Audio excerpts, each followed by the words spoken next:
Bienvenue sur la quotidienne de l'IA, la rubrique du premier site d'information sur l'IA, à savoir ia-info.fr. Aujourd'hui, on s'attaque à un sujet absolument crucial. Comment l'intelligence artificielle s'installe dans nos entreprises et surtout, comment les syndicats commencent à mettre des garde-fous. Pour ça, on va s'appuyer sur un excellent article de Didier Taorminin, publié en avril 2026. Et voilà, la question est posée. L'IA, elle arrive, c'est un fait. Mais le truc, c'est qu'elle débarque souvent sur la pointe des pieds, sans que personne n'en parle vraiment. C'est une sorte de révolution silencieuse. Et ça pose une question fondamentale. Au fond, qui a vraiment la main sur ces outils qui sont en train de tout changer ? Bon, rentrons dans le vif du sujet. Le problème, c'est que l'IA ne fait que rarement une entrée fracassante. Non, elle s'infiltre, elle s'intègre petit à petit, et chemin faisant, elle bouscule tout, elle crée des risques qu'on a encore beaucoup de mal à mesurer. Ces quelques points résument parfaitement la situation. On a une installation discrète, presque en sous-main. Forcément, les conditions de travail s'en trouvent complètement chamboulées. Les risques pour le moral, pour le stress, on passe à côté. Et surtout, le personnel n'est quasiment jamais consulté. La petite astuce, c'est de faire passer ça pour une simple mise à jour d'un logiciel, et hop, le débat est évité. Heureusement, face à ce tableau un peu sombre, il y a des exceptions.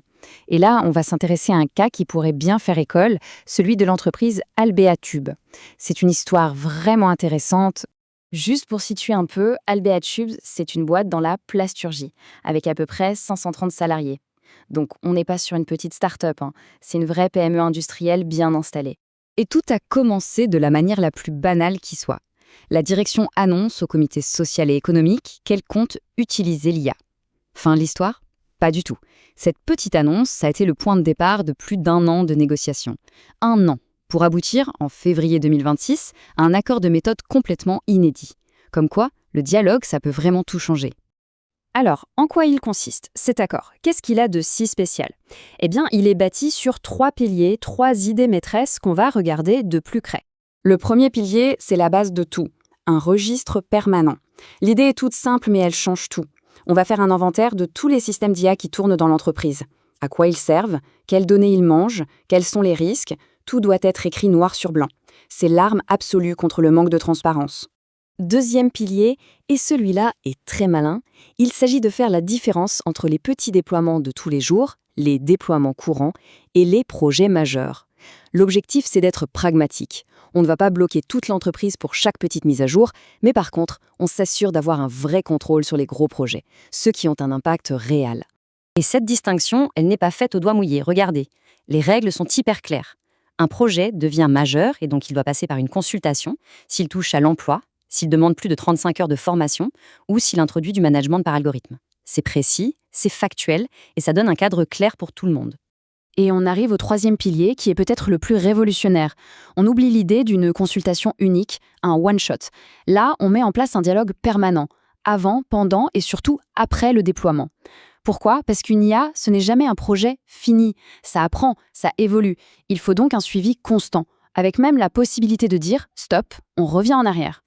Alors, il faut bien comprendre que cet accord chez Albéa, il n'est pas né par hasard, comme ça, d'un coup de génie. En fait, c'est la toute première application d'une méthode beaucoup plus globale, un projet qui s'appelle Dial-RIA.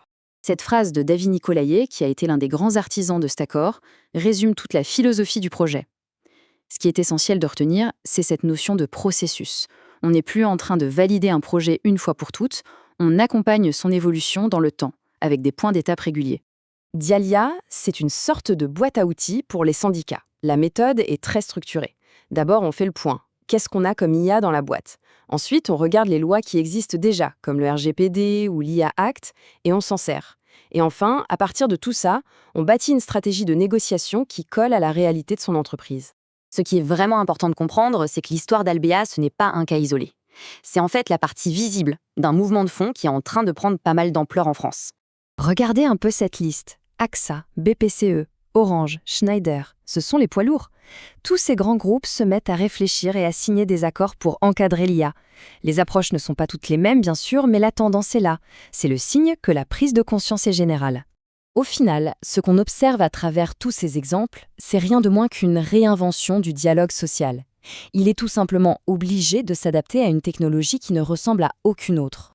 Ces tableaux comparatifs est, je trouve, très très parlant.